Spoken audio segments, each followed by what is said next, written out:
football now. College football is going to be interesting. Hopefully, because there has been talk among people. We usually do a college football game every year. We travel a little bit. Hopefully, one of these games we catch. I know there was multiple games when I do want to say I do want to say though, you say we go on these trips every year, we but I missed do want to last call year. I do want to Like call we us out. missed the year. We did not go on the trip last year, so don't say every year because we didn't go on it last year. Yeah, we missed the year, but our group goes on a college football We're trip every trying to make year. it we're trying to make it a tradition is what we're saying. So it's gonna be interesting in that aspect. We are planning on going to one of the marquee games, so it should be one of these games if we do go, because again, they everybody wants to go to a ESPN type of game, ABC game. We'll see. We're definitely gonna get into them. Hopefully, I was talking about it as well with somebody. I would like to do something for a little bit. Like obviously, we love to enjoy the experience. I would love to do something with content. Maybe if we go live for 30 minutes or we get a mini mic and talk to people outside the stadium. Like I do want to do something cool with it. We'll see. There definitely will be content and clips regardless of us at the game. Like whatever. Yeah. Certain Definitely. touchdowns we'll record definitely for you guys. But if we even go. Yeah, no, that's the thing. We got to be going. We got to lock it in that we're going because Yeah, if we we're definitely not, got to lock it in. then we're gonna have to do a live from our couches. So Hopefully, in the next month or two, we'll have more information for you guys on that. But anyway, we're going to get into these games. I talked about it. I feel like college, again, there are definitely a handful of 5, 10 games that we could have put on this list, but it's not like the NFL where there's like 40 games that it could have been on the list. There are some pretty obvious ones. Getting into the first obvious one, a game like we said we could be going to Ohio State, Texas, a game last year that everybody was super hyped on, yep. and it really didn't deliver. It was a 14-7 game. Cardinal Tate made a great play to kind of extend that game out of reach. Matt Patricia had an unbelievable plan for Arch Manning. Arch Manning, we know. I love the momentum that he had later in the year. Played his 2 best games, arguably, against Texas A&M and Michigan. So I feel like you see a young quarterback, whether it's in the NFL or in college football, progressing like that throughout the year. It's a good sign. Now, when you look at Texas, I feel like Texas had immense talent for him for his last year. They're really trying to go all in on this Arch year. They bring in Kev Coleman, who's going to be a first-round receiver in next year's draft, arguably the best player in this entire transfer portal. They bring in 2 running backs, with Jahmyr Gibbs type speed, 2,000-yard running backs, in Hollywood Smothers and in Malik Brown, 2 guys coming from smaller programs. You have Ryan Wingo there, who I believe is the number 1 receiver in college football. He's going to be number 2 in this team, along with Evan Mosley, 2 guys that have been there. That offensive line is the biggest question for Texas, if they could gel early, especially in this game.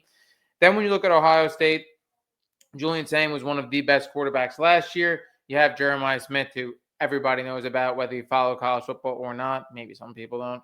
But you look at everything else with the thing for me in this game is obviously Ohio State lost pieces on defense. I still think they're going to be a great unit. I love the addition of James Smith for them for Alabama, and I do trust Matt Patricia as possibly the best defensive coordinator in all of college football. I feel like he really found his role with this program. I think it's going to be a higher scoring game for sure. I think it's a monumental game in the sense of when you look at Texas, this is the most talented roster they've had in the last 10 years. When you look at Ohio State, they're always there.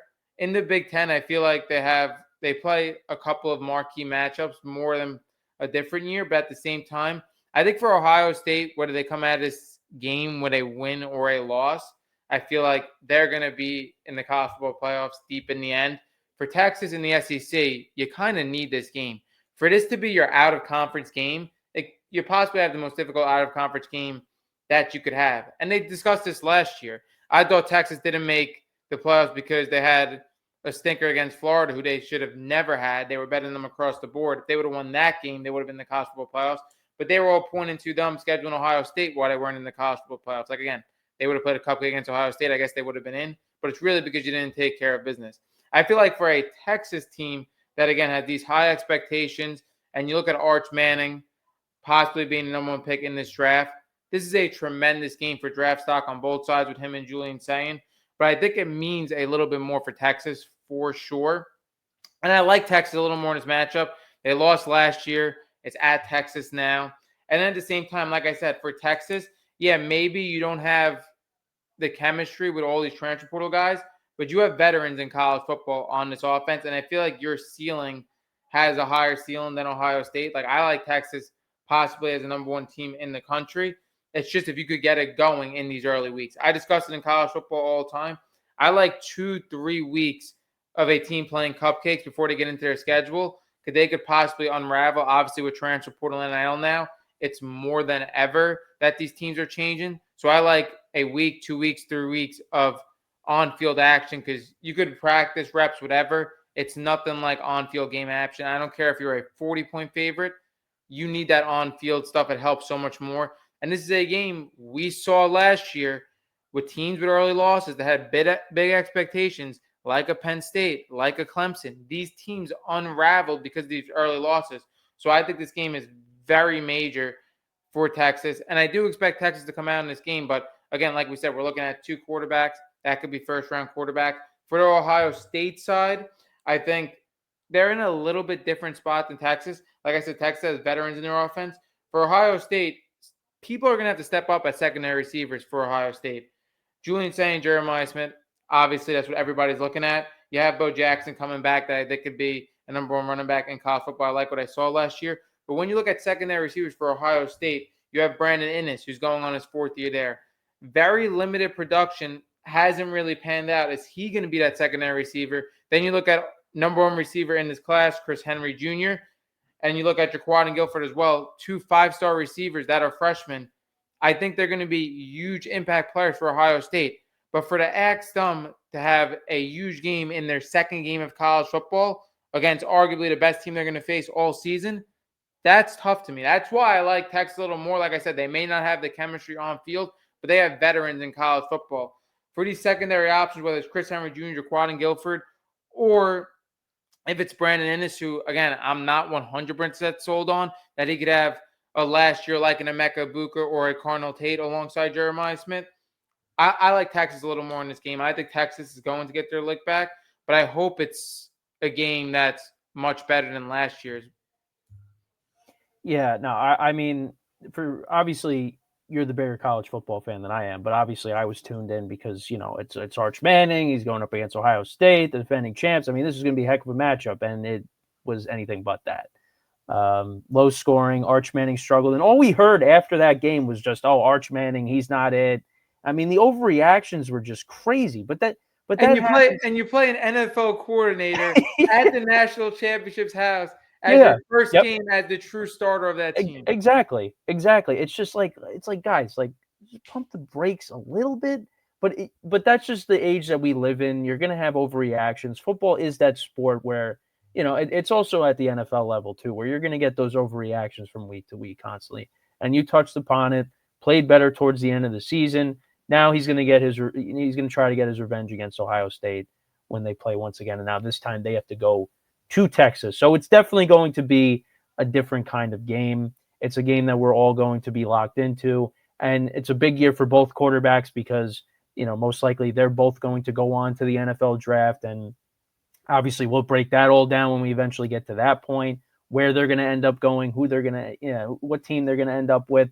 So, there's a lot going into that matchup. And obviously, when it comes to college football, the weight of these games are very important because of obviously the college football playoff. And, Ohio State obviously made it last year and, got knocked off. But, we'll see if they could try to get back there. And Texas obviously getting back there, trying to get back there as well. So obviously for me, the two biggest things is, again, what the quarterbacks are going to do, this season because, they're going to be, up there on people's draft boards and for the teams in the NFL that are going to need quarterbacks, those are the two names, and obviously particularly Arch Manning because of not just the prospect, but also just the name that is attached to him as well. Because there's going to be some pressure on him to kind of deliver this season, and then when eventually he goes to the NFL, most likely after this year, how is he going to do, and is he going to carry on the torch, the mantle of the Manning legacy? Yeah, that's going to be interesting. And obviously, there's so much talent across the board in this game. Again, Jeremiah Smith, he could be the number one pick possibly if a team that has a quarterback takes him. Like, again, if you see a team that drafted a quarterback recently, like maybe if it's like a Tennessee or it's a Raiders or something, if they get number one pick, he could definitely be a top guy. A lot of people think he's the best receiver prospect ever, which, again, I don't like to overreact, but it's very hard to argue. And then also, again, Cam Coleman will be the second receiver taken most likely in that draft as well. So there's a lot of talent across the board. Definitely will be a great game. Definitely be a game that we hope is going to be a lot better. And who knows, maybe it's a game that we see again in the college football playoffs. Maybe it's not the first time we see that season. Anyway, we're going to get into the next game. In my opinion, this game may be better than that game because of the storyline. We were talking about LSU Ole Miss. Now, when you talk about LSU, I think their transfer portal cycle may be the best transfer portal cycle we've seen in this new age college football era. Like, the amount of money Lane Kiffin was able to spend at LSU was ridiculous. And I think, again, I was so pissed off at Lane Kiffin for leaving Ole Miss and going to LSU. But everything LSU promised him, it seems to be happening. So I can't fault him in that sense. I just thought, again, we saw how deep Ole Miss went last year. I think you could win a national championship at Ole Miss. And I would have liked him to stay there and do that. But there is no doubt that LSU has given him everything right now in his first year. My issue, again, we're talking about an early game. And when you look at LSU and you look at their depth chart, it's all yellow. It's all transfers. So, again, when you look at top tackle in the class, and Jordan Seaton, arguably top quarterback in the transfer portal class, and Sam Levitt, all their receivers are brand new receivers. Trades Green could be a first-round tight end. He's one of their big impact players staying. They do have some impact players on defense staying. But, again, LSU wasn't a great team last year. They have a new coach, all new players. And my other big thing with LSU, Houston Longstreet, their backup quarterback, is probably going to be the quarterback of the next 2 years. But he's the one taking the reps of all the first team because Sam Levitt is injured throughout this. And they expect Sam Levitt to be ready, just about ready for week one. So you have all these transfer portal guys, and you have a quarterback that isn't really working out in first team reps all throughout the offseason. That worries me a little bit. Ole Miss is going to be as hungry as ever. I think the biggest thing with this matchup that Lane Kiffin is going back to Ole Miss. If this game was at LSU, I feel like it would have a little bit less juice, but him going back to Ole Miss is going to be crazy. And at the same time, I think the two most talked about things in this college football season, it's going to be Arch Manning, obviously, and it's going to be Lane Kiffin.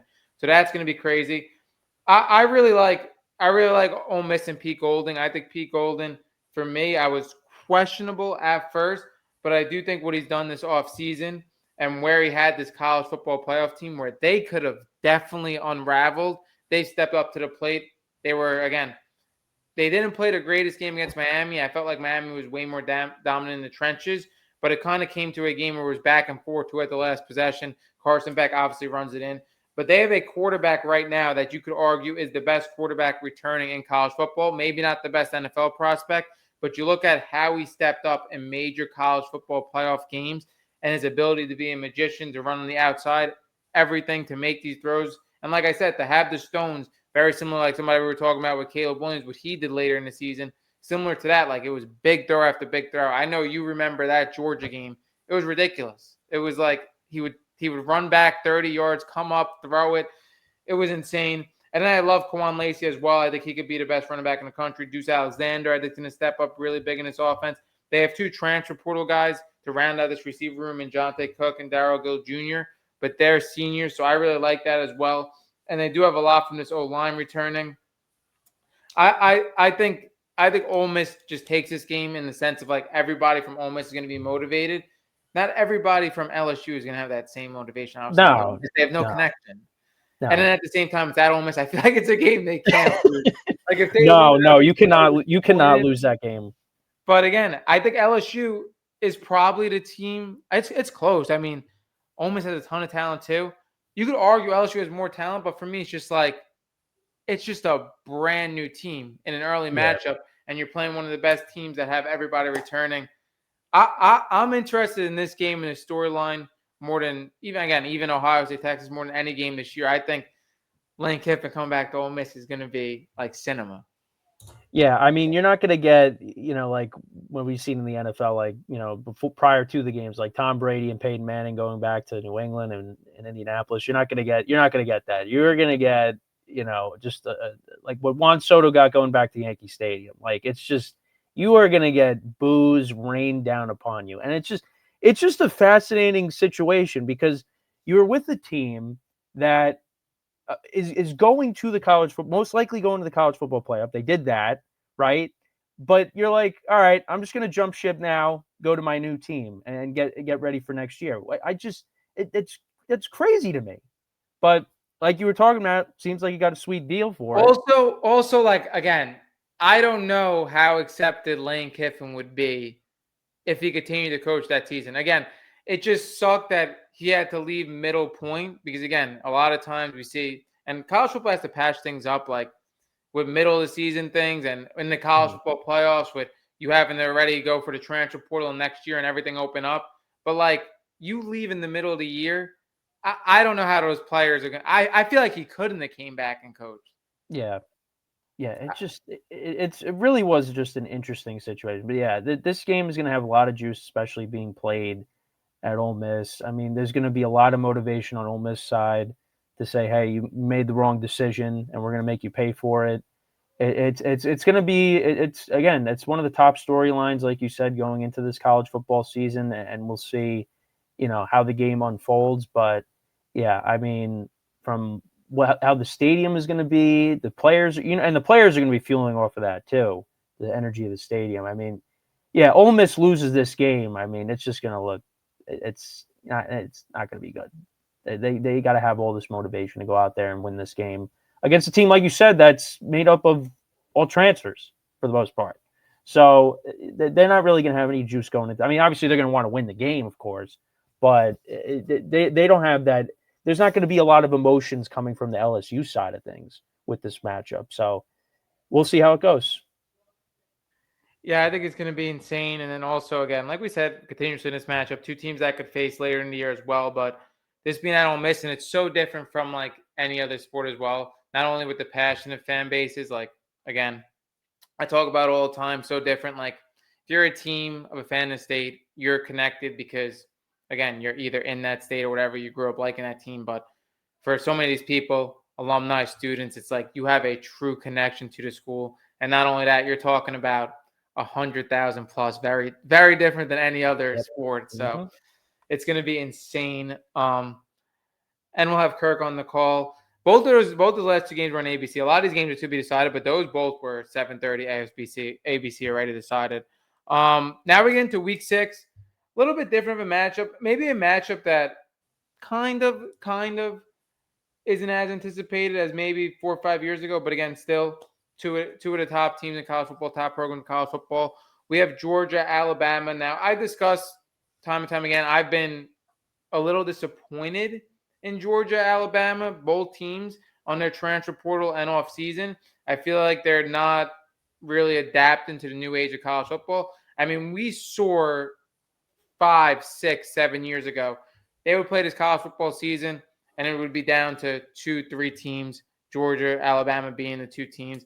And they would just get every single recruit because, again, you weren't competing with money and everything. Now we see a much wider scale, and you see teams like Georgia and Alabama kind of take a step back a little bit, and there are other contenders definitely to compete with them.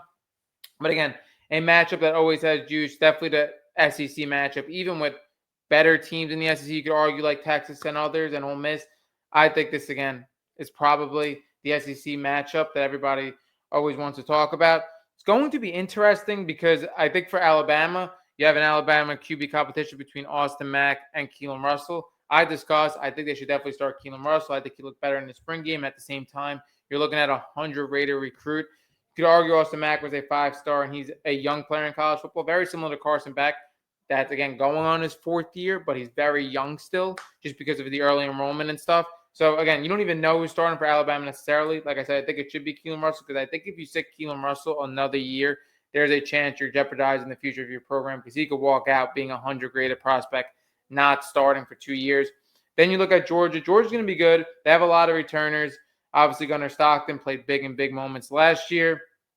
And then you have London Humphreys, who was there, Nate Frazier, who was there. I expect Georgia to be a really good team. Georgia's like the opposite of a lot of teams that we were talking about. They're a team that pretty much everybody's returning. Like I said, didn't use the transfer portal. I expect them to be really good in the trenches. And you could argue Gunnar Stockton was in the top 3 of quarterbacks while the moments got bright, he really did play clutch. But for me personally, I don't think the Georgia team has the same juice that they had in the past of like top weapons in the SEC. I don't really see that. I think Alabama has a little more upside. Like I said, I think Keelan Russell has everything in a quarterback you could want. It's just going to be how early does he get going. Fortunately for Alabama, they don't have too many tough games in the beginning, so either quarterback could get going pretty early. Like I said, I do like to see that. Obviously, a huge headline for Alabama is Ryan Williams, one of the most exciting players in college football. This game 2 years ago, he had an all-time performance. And then last year, again, wasn't really necessarily his year. Everybody had much higher expectations. But a guy that could jump back into one of the best receivers in all of college football. So that's going to be interesting. I love Latsir Brooks there as well. They have A.K. Deer. Hopefully he gets the running game going a little bit as a redshirt freshman. But yeah, I do think Alabama maybe has more upside in weapons and talent. But Georgia definitely is one of the like returning teams, and their whole roster pretty much is of returning players. But again, it's definitely different. It's definitely a different college football era with Georgia and Alabama. Yeah, I mean these are also two teams that a lot of NFL scouts are going to be paying attention to. This is where two programs where you're going to see a lot of prospects coming out of and high on draft boards. And I was going to bring I know you obviously brought it up. The game from 2 years ago was a classic. The dramatic finish at the end there. I remember because I think I did some kind of bet, some kind of parlay. I think I placed some kind of bet on Georgia, but obviously that didn't pan out. And I just remember we were at my grandma's watching this game, and we didn't leave because they wanted to see if the bet was going to hit, and the bet obviously did not hit. But it was a classic game, and obviously these two teams, I mean, they go back years. I mean, we've seen so many matchups with these two teams over the years, and obviously they're usually the two teams that are playing for the SEC, and obviously being teams that, for the most part, usually make it into the college football playoff even before the expansion. So, yeah, I mean, this could be another chapter, another latest game in this chapter with these two teams, and we'll see where they kind of finish at the end. Alabama obviously missed out on the playoff last year, so we'll see if they can get back there again. But again, these are going to be two teams that are going to be amongst the top 25 and even higher than that, obviously. So, we'll see how the season shapes out for these two teams. Yeah, at Georgia game, I guess you weren't with me. A lot of people were over. We were watching that game. Shocking. We all had Georgia. They lost. But yeah, that game, it's so crazy. It's like 2 years ago. We were talking. It's like because Georgia was right. Wasn't Georgia up in that game? No, no, they came back. Alabama was up, big, and then Georgia came back. Yeah, I think it was like Yeah, something crazy, like 30-3 or something. Yeah, Georgia came all the way they back. came back in the second half, and then Alabama won. Ryan Williams scored the touchdown. Right, that's what happened. Yeah, yes. But okay. year and a half ago, it was a Carson Beck Milroe game. Like that's insane. And now we're at a completely different point. Yeah, I know. And they both. I mean, and Milroe's on the Seahawks, and Carson Beck's on the Cardinals. So maybe we see, another rematch down the line. That was insane. That again, and Georgia came all the way back. Then obviously everybody knows Milroe just throws up a prayer to Ryan Williams. He spins around twice, goes in the end zone. That was a ridiculous game. That was definitely an all-time game from this matchup. Obviously, to have a ton of great matchups, national championships and stuff. But yeah, that was definitely a great game. But yeah, a matchup just has so much history with it, and we'll see how it goes. Again, part of me thinks with Georgia, with Kirby Smart, I'm not as big of a Kalen DeBoer guy as I once was. I think it's absolutely insane that he got an extension already when I thought he was going to be on the hot seat. When you look at Alabama over the last couple of years, they didn't make a 12-team college football playoffs. Then again, they didn't really protect Ty Simpson in this run game well. They won a college football playoff game last year against Oklahoma. Then was a complete embarrassment against Indiana. If you're as storied as a program as Alabama, the fact that those were the 2 years of Kalen DeBoer and you decided on a massive extension from that year, I don't necessarily get that. But a bunch of Georgia returning players with Kirby Smart. I mean, you never know. Like I said, we're going to have to see where this quarterback battle and quarterback matchup gets to in week 6. Maybe, again, one of these quarterbacks take off for Alabama. And I do think these quarterbacks have more physical talent. But again, two different teams. You're going against an experienced quarterback going to Stockton. Definitely will be a fun one. Now we get into two teams that we just talked about. Again, There's going to be way more repeats for college football, obviously. But we get into Ole Miss, Texas, at Texas, which is going to be a super exciting game. You could argue the two most exciting quarterbacks in Trinidad Chambliss and Arch Manning. Another matchup again. All these matches we could see down the line again. But like I said, I have Texas 3 times already on this list, and this list isn't even that long. That's why I think that beginning game for Texas is going to be so big. I do really like Texas in this game again. Like if Texas can get going, I feel like they have the talent, more talent arguably than Ole Miss. But when you look at Ole Miss and Trinidad Chambliss, like Trinidad Chambliss had the year last year for somebody to come out. Obviously, everybody knows the story, but that's why I think he could possibly come in as the best quarterback in college football because he put together a full great year last year in the SEC against great matchups. And you could argue that wasn't the same with Texas. Like we say, Ole Miss has a little bit more return in talent. Texas, again, obviously is a heavy transfer portal team. But when you look at week 8, you're at the point now, more than halfway through the season, where you should know where a Texas and an Ole Miss is at. And again, very similar to last year. We had high expectation for a lot of teams. Some of them flamed out. But I don't really see that this year. Fingers crossed. This should be a great matchup for sure. I could see this being a super high scoring matchup, SEC matchup at Texas. Another big thing that we said for Texas too, you play Ohio State, you play Ole Miss. Both of them are at your crib, so that's a huge advantage. The last game we're going to talk about isn't going to be the case. But again, you could be talking about a lot, every besides Georgia, Alabama, every team we talked about, even the Ole Miss LSU one, quarterbacks that could be taken in the second, first round. All these games are going to be huge for again draft stock and everything. Me personally, we kind of discussed it a little bit. I think with Arch Manning, just across the intangibles and the fact that he could have been the first quarterback taken this year if he declared, and the year wasn't anything like we expected. Part of me that just thinks that it's going to be destiny with Arch Manning being the first overall pick. But who knows if he has a horrible year, which I don't think is going to happen. But if that would, it could change. But these are all huge games for draft stock and everything. Everybody thinks this is going to be one of the best draft years, 2027, in a while. But when you look at Trinidad Chambliss and Arch Manning and these offenses, like if we get a shootout, this could be a game of the year type of year.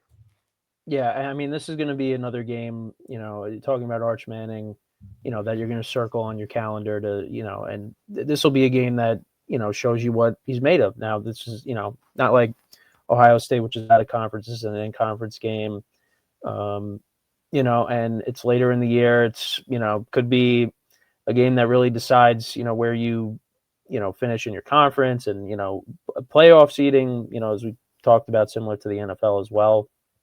Although, the conference championship kind of, the importance of that's kind of taking a hit with the playoff expansion now. And as it keeps expanding, it's going to be. Yeah, exactly. I mean, between that and college basketball, I mean, it's just never ending.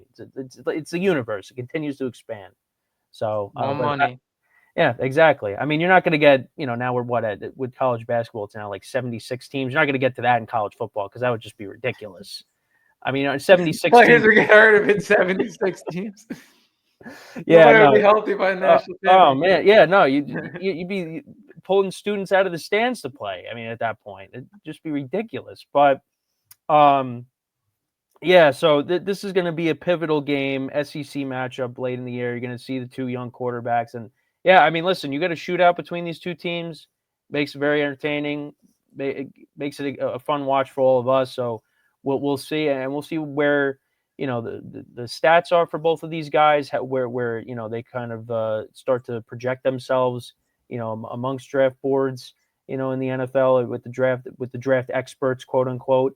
So yeah, no, we'll see what this matchup brings as well. Now we get into Oregon, Ohio State, huge matchup. I did want to mention, I believe, no, Oregon, Ohio State. This is going to be, we do have 2 games in week 10. Oregon, Ohio State, like, I absolutely love Oregon. I think Oregon does have the blueprint to win a national championship. When you look at returning veteran talent, I think for them getting back Dante Moore was so huge. I think, again, everybody was pretty split on what he's going to do. Obviously, he had a very disappointing game against Indiana, a game in the beginning of the season that was very close, and a lot of people thought there was a chance that Oregon could win that game. But when you saw the first play of that game and it just completely unraveled, it just was not their day. Indiana completely dominated. But you have a quarterback that was supposed to be arguably the number 2 pick in this draft coming back to school. That's a massive win for the school. Obviously, they have a game plan behind him with Dylan Raiola, another huge transfer. He could take over after him, learn behind him. Very similar to what Dylan Gabriel and Dante Moore did. Dante Moore is behind him as a transfer guy, learn behind him. Or it could be Brock Thomas as well. That's gaining momentum. But going over the roster for this year, like I said, I think an experienced quarterback in Dante Moore coming back that could be in the NFL right now as a top 5 pick, massive win. And then when you look at the receivers in this offense and the amount of depth that they have, you look at Jamari Johnson as a tight end that was alongside Kenyon Sadiq that made spectacular plays and has first-round upside. You look at Evan Stewart coming back, a guy that we had so much hope for, was monumental in their one-loss season with Dylan Gabriel. He had got that injury last year. He was supposed to be a top 5 quarterback top 5 receiver when we were going over at this time. He comes back, which is massive. De'Corian Moore, number 1 receiver in the country, coming out a year ago, alongside Malachi Toney, who you could argue is the best receiver in the country. That's arguably their best receiver ad of all time for Oregon, their highest rated recruit. That's huge. Jeremiah McClellan last year, he stepped up big when a lot of guys went down, like De'Corian Moore and other players in this offense. He's going to be a huge guy for them. Then they have Gatlin Bear, who has like Olympic-type speed, could be an Olympic athlete. He's going to be there. They have a ton of receiver depth, ton of tight end depth. They have the 2 best freshman running backs in Jordan Davis and Darian Hill from last year. Like, I think this offense is just loaded with talent around Dante Moore. Again, just from like Drew Aller last year, I do take precaution of players coming back when you have guaranteed first-round capital right in front of you, because you never know what's going to happen. But we also saw for an Oregon team, Justin Herbert stay a year later when people thought he was going to come out. So it can work both ways. Again, I really do believe if this Oregon team is healthy and Dante Moore is healthy, I do think he's going to be a first-round quarterback again. I don't know necessarily if he's going to be the number 2 pick in this loaded class, but he's going to be a first-round quarterback again, and this could definitely further his development. And when you look at Dan Lanning, everybody has so much trust and is so high on Dan Lanning. Obviously hasn't won a national championship this year, but it seems like every single year this Oregon team gets closer and closer and closer. So I really like that as well. And I love what they have on defense. The ad that they made on defense, I thought Coy Parrish was a phenomenal ad. Dylan Diedemann was such a leader at that safety position. And you bring in Coy Parrish, who could be the best safety in the country this year. They have I feel like their transfers, Iverson Hook brings depth for the receivers as well. But I feel like for their transfers, they added transfer guys here and there, but they were in the right spots, and they have enough returners as well. Like I said, I think for depth-wise, again, you could argue top-heavy for receivers like Jeremiah Smith and Malachi Toney and other receiving cores, but I think a receiving core that has 5-6 guys and a great tight end and 2 running backs, this offense has the most depth out of anybody in the country, and it comes with, quote-unquote, a pro quarterback in Dante Moore. They have the really blueprint to win a national championship with all this. Yeah, I mean, like you said, they've gotten close. They've been making huge strides. I mean, a couple years ago, they won the Big Ten. I mean, Ohio State knocked them off, and they had a very entertaining game, I believe, a couple years ago. Got down to the wire with Ohio State. Howard slid, yeah. Yeah. It's coming back to me, yeah, because I think I had the game on towards the end there, but yeah. So they ran out of time, but then Ohio State got even with them. Well, the game was over in 5 minutes. Yeah, so and Ohio State obviously propelled themselves to a national championship that year. But yeah, it just seems like Oregon, they have high-powered offense every year these last few years. Obviously, the playoff game last year didn't really go so well. That game was another game that was kind of over in less than 5 minutes with the pick six to open up the game. And then obviously Dante Moore, goes back to school now. Would have probably been the second quarterback taken off the board had he declared, and probably would have been taken within the first 3 picks, so he goes back to school, and like you said, could work both ways. You hope that it's not the Drew Aller way where he ends up getting hurt and then he really hurts his draft stock and then he plummets. Because again, I say again, with everything Oregon has, it should work out where he's in the same spot next year and gains more experience. Yep. But at the same time, I said the same thing last year with Drew Aller. And look what happened. He gets hurt, and then Penn State just completely collapsed. So it just, you hope that doesn't happen. You hope that doesn't happen for him. Oregon's going to be a good team. Ohio State, obviously, we talk about them a lot. Well, you talk about them more so a lot than I do, but we know Ohio State's going to be up there, of course. So this should be a good game and a game that could decide, who's going to win, who could potentially win the conference. So Yeah, I think the thing is too, the only thing you could really get on with Dan Lanning, and I love him as a coach. Obviously, I root for Oregon, so I'm a little biased, but at the same time, like the one thing I do have to say is when he gets in the playoffs and he loses, he does lose to the eventual national champions. We saw it with mm, Indiana, we saw it with Ohio State, and mm. teams that look like they were destined for national championships. But at the same time, it's like I do feel like this could be his year within the last 3 years. But like we're high on you, but when you lose in the college football playoffs the way you lost the last 2 years, there's got to be questions in like preparation. He's kind of like, it seems like he's kind of in like a similar spot like Ryan Day was a couple of years ago, and then and Ohio State won. So I mean, all it does is it takes you to win one championship, and then some of the questions kind of go away. Yeah, and then this game's at Ohio State. I didn't really dive into much about Ohio State because we dove into their roster in the first match we talked about between Texas and Ohio State. For Ohio State, I do think this matchup they fare a little better than Texas because again, we talk about who's going to step up as the number one receiver with their not the number one receiver, their secondary receivers with their young receivers. By this point, you should know because it is week 10. But yeah, again, Ohio State have been kind of beating up on Oregon the last couple of years when it mattered the most. But I like Oregon's chance this year, even though it's at Ohio State. Like I really do love this Oregon team. Now we're getting into a matchup where you could argue for both of these teams, they're really not their one and only game, but it's the one game that you're really looking at because again, their schedules tend to be a little bit weaker. We were talking about Miami and Notre Dame. Really big matchup. Last year we got a great matchup with this game. It was kind of odd, the only game, and it was the game where you would expect Jeremiah Love to be used heavy, and he really wasn't used efficiently. It was probably his worst game of the season. And you look at CJ Carr coming in that game, first time as a starting quarterback, you would expect them to lean on Jeremiah Love. They kind of didn't, but everything was pretty much behind the line of scrimmage. Now you look at CJ Carr as a Heisman favorite, and I think this offense is going to be very different than last year. I think it's going to be way more of a passing attack. Obviously, last year you had 2 first-round running backs, but this year I love what they did. They have Jordan Faison, who was their top receiver last year. They have Jaden Greathouse, who was huge in their run of making a national championship. He was their best weapon. He was hurt last year. So you have two of those guys returning. You have 2 Ohio State transfers that were highly rated recruits that, again, couldn't carve out a role for Ohio State in Mylan Graham and Quincy Porter. I think Mylan Graham's going to be a huge impact player for them. You have Micah Gilbert as well in this receiving corps. You have Aeneas Williams at the running back spot. I do expect their run game to be really good and really efficient. It always is on the Marcus Freeman. But again, may not have the same exact juice as last year. I think definitely more is going to be on the shoulders of CJ Carr, which I think is the right way to go about things. I think last year, again, you saw him really take more of a role later in the season. Again, it's hard with Notre Dame because a lot of their games are just tremendous spread games, teams that they lay over. But I think after having that full starting year on his belt, and he played really well, I think this year he's definitely prepared to be the one that takes hold of this offense. And I absolutely love Marcus Freeman. I say it time and time again. I think he's the best coach in college football, even though he doesn't have a national championship. I love him as a head coach. And then Miami, I think Miami definitely has a little bit different of an outlook than last year.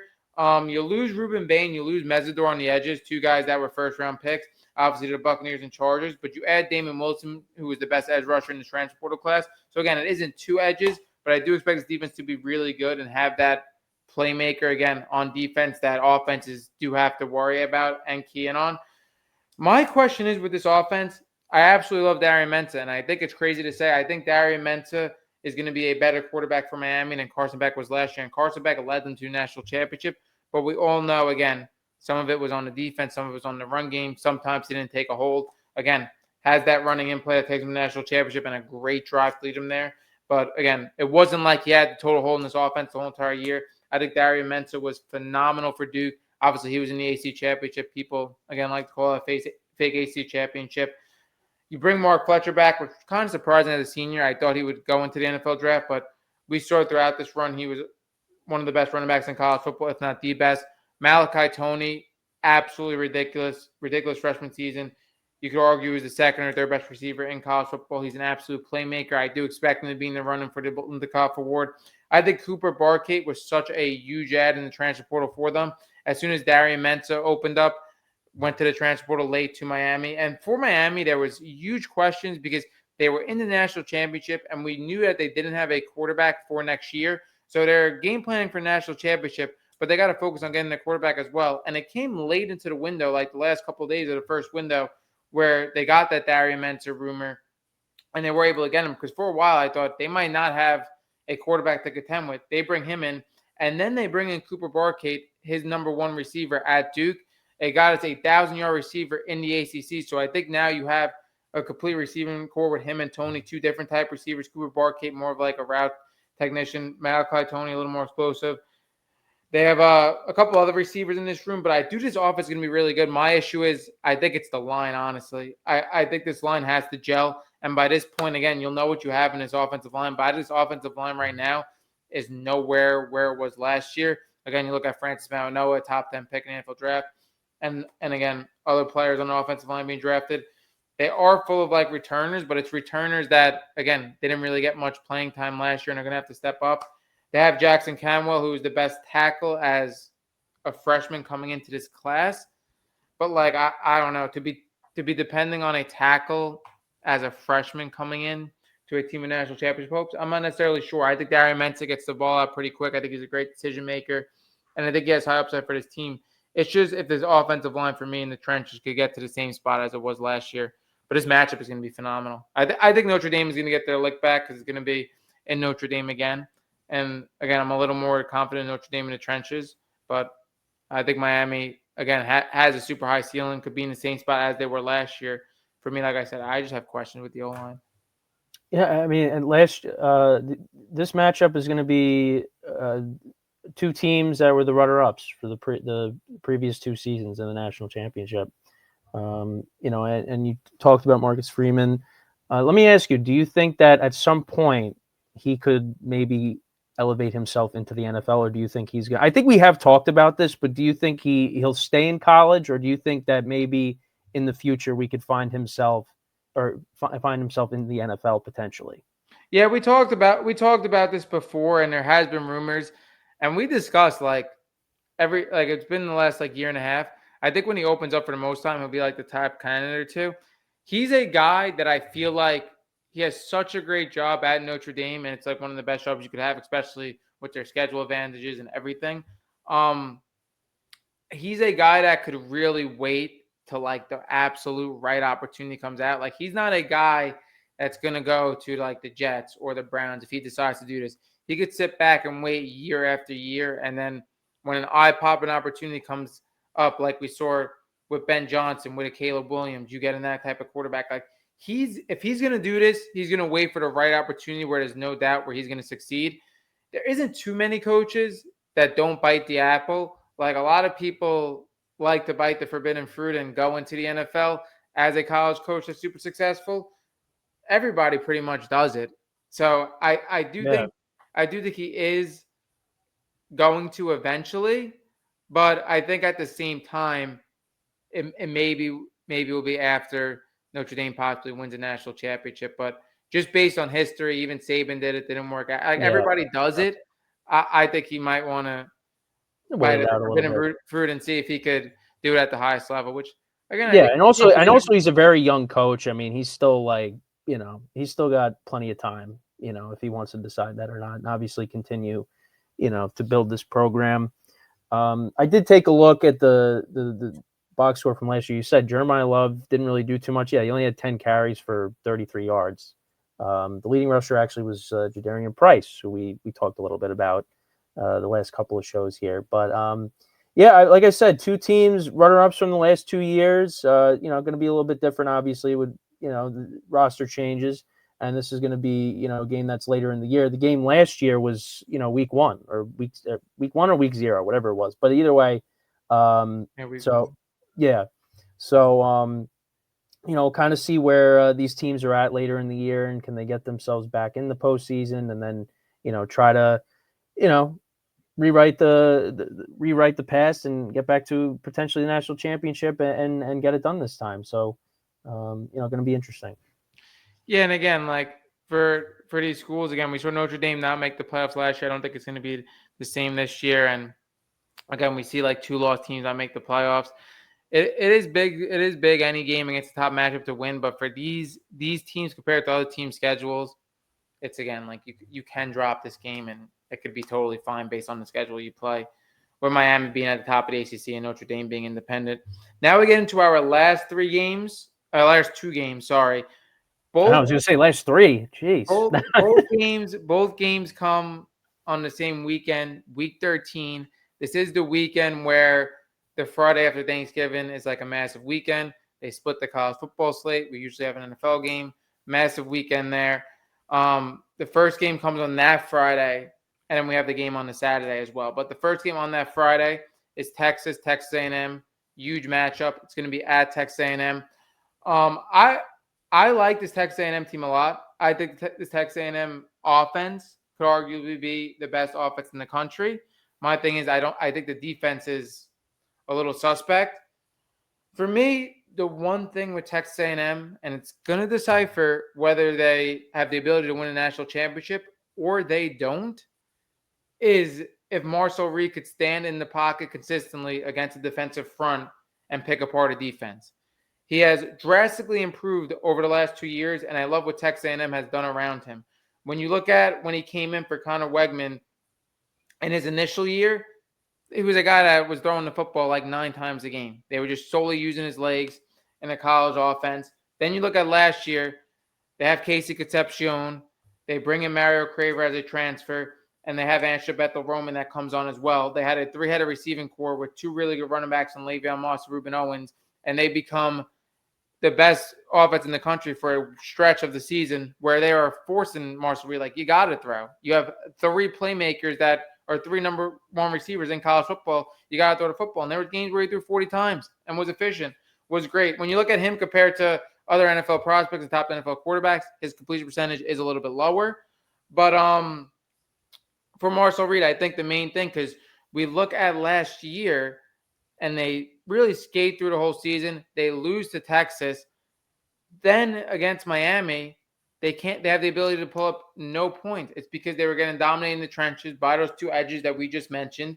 And Marcel Reed could not sit in the pocket and pick apart a defense. Again, when we see Marcel Reed, he arguably is the best runner of the football in the country, and he has the ability to extend plays, and he sits in the pocket and makes throws. But to do it down after down consistently against a defensive front is something that he's going to have to be able to do.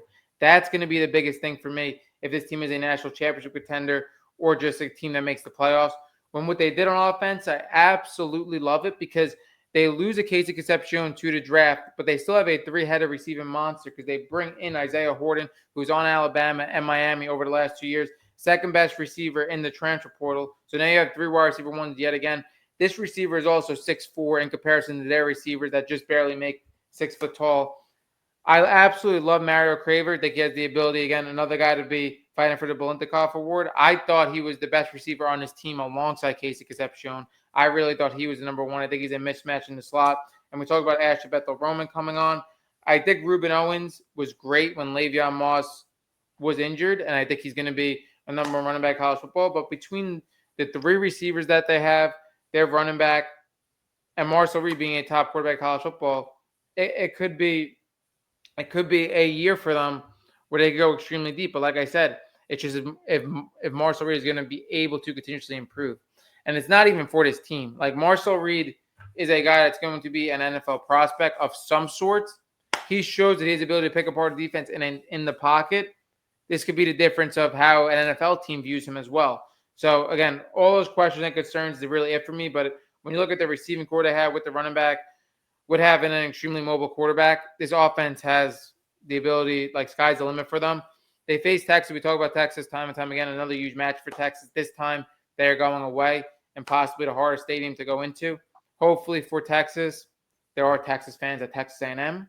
So maybe it lightens a little bit, but I don't know. I don't know in Aggieland if that's going to be the case. But yeah, again, I like Texas in this matchup because I think, again, with Arch Manning, I do have less of questions, which is crazy because people have questions with Arch Manning, but I do there's less of questions. He has the ability to make every throw on the field, and I think at this point he should be coming into his own, but could be another shootout game. I love Marshall Reed too. It's just, again, is he able to take his next step? Is like my theme for Texas A&M and him. Yeah, and I was looking at the matchup last year. Arch Manning didn't play particularly well in that game. Texas did win, but Arch didn't really play that well. He was great running the football. Yeah, no. I think he had like 50 yards. He had a rushing touchdown in the game, but in the air he passed under 200 yards. It was 14 to 29, something like that. But that was a home game. Now you're going on the road, like you said. It's going to be, there'll be some Texas fans that get in, but it's going to be a road game. So another big SEC matchup later in the year. We'll see, how it goes. Again, talk a lot about the quarterbacks. Going to be another litmus test for both of these guys. With a lot of eyes watching, both of these guys in this game as we move along late in the college season, NFL season. So it's going to be a big matchup. So we'll see. And then I threw it in there for the last game because you can't have a college football schedule without throwing in Michigan, Ohio State. So I throw it in for Saturday. I do think Ohio State is the much better team in this matchup. I think Ohio State's going to win yet again. I thought last year we talked about it. I thought it was a little bit ridiculous. I know the year before too, national champions, and Michigan didn't have their team and their quarterback. They still were able to win. I thought for them to do that again, I thought it was like insane. I thought it was never going to happen. And I thought, again, when it was like a 6.5 point line, I thought they were going to blow over that. I think Michigan scored like the first touchdown, and like Julian saying through a ball, Jeremiah Smith, they got intercepted, and everybody's like, oh, the same thing's going to happen again. They had no control after that in this game. I do think that was a snow game too, kind of, right? Wasn't it snow? The weather conditions were bad. Yeah. Snowing a little bit. Carnell Tate had a huge catch. Jeremiah Smith had kind of like a controversial catch as well. That ended up being a touchdown. But I think for this Michigan team, they are going to be better than last year. I do believe that. I think with Kyle Whittingham, you get a coach that's been coaching college football for 20-plus years and great within the trenches. I think that's huge for them because between their last two coaches, it's been controversy after controversy. Yep. You need a legit coach for this program. I'm not saying obviously Harbaugh isn't, but he brought a lot with him. Even though it was a national championship, was one of the things he brought. But I like the controversy to die down for this team. Long story short with that. But I think the biggest thing, I think Michigan's going to be a team this year. Maybe they can sneak into the college football playoffs. I do think they're going to be an above-average college football team. Obviously, Bryce Underwood arguably being the highest-paid quarterback in college football, and a lot of people having a lot to say about that. But when you have the Ellisons, who I believe top 2 or 3 richest people in the world, to give him like $10 million was really nothing. Obviously, Dave Portnoy was in that as well. And then I think with their freshman class, they had a really good freshman class with some of the players on their offensive line. Andrew Marsh possibly being a top receiver in the country and Jordan Marshall being a top running back in the country. I think this freshman class is set up for like a year 3 national championship type of run, not necessarily a year 2. I think there's definitely a lot of stuff to figure out. I think Michigan has always been that team that has continuously had a run-first style offense. And I think with a quarterback like Bryce Underwood, who's huge, can make every throw on the field, athletic, I think they are going to have to transform their offense a little bit because it's not going to hit the ceiling if you don't use Bryce Underwood to the best of his capabilities and you're having a run-first run game. I think it's time to change it up a little bit. Obviously, that's a little ironic with Kyle Whittingham because he likes to do a lot of the things that Michigan has always done with winning in the trenches, running the football through Utah football. But yeah, I think Michigan's going to be a much better team than last year. I think Bryce Underwood definitely struggled, but again, I think it came down to coaching and the way they used him. I put this game on, like I said, because how could you not have a Michigan-Ohio State game as it's one of the biggest rivalries. Yeah. And I think Michigan will have maybe slightly more of a chance because I don't think Ohio State was as great as they were last year. Again, they're going to be a top 3 team, so it's not really saying much. And I think Michigan is a little bit more improved, so who knows? I think if they were going to shock them, it's definitely a better chance than last year. Yeah, I mean, I still think back to the game from a couple of years ago because that game I sat down and watched, and I just could not believe the lack thereof offensive performance that Ohio State put on, and then Michigan had to do the planting of the flag, and that just caused a whole brawl at the end of that. Ohio State obviously won the national championship, but that was just such an ugly game. It left a bad taste in a lot of people's mouths, and it looked like it could have been like a for what was to come for Ohio State, but they just went on and just destroyed people in the playoffs. And then last year, like you said, Michigan took an early lead, and you're thinking, oh, here we go again. But then Ohio State showed that they were the better team, and they eventually won. And Michigan, like you said, is going to be definitely a better team, so it could be a closer contest. And obviously, it being a rivalry, it's you kind of throw the records out the window at times. So we'll have to wait all the way till the end of the year for this, but should be a good game. Looking forward to it, and we'll see. If Michigan get themselves back into the playoffs. Yeah. So to sum it up, we have great games coming up this year between college and NFL. A lot of games that we'll be watching together. Hopefully, a lot of games that we'll be making content on together as well. I'm super excited for a lot of these games. We just got this episode under 2 hours and 10 minutes, so credit to us.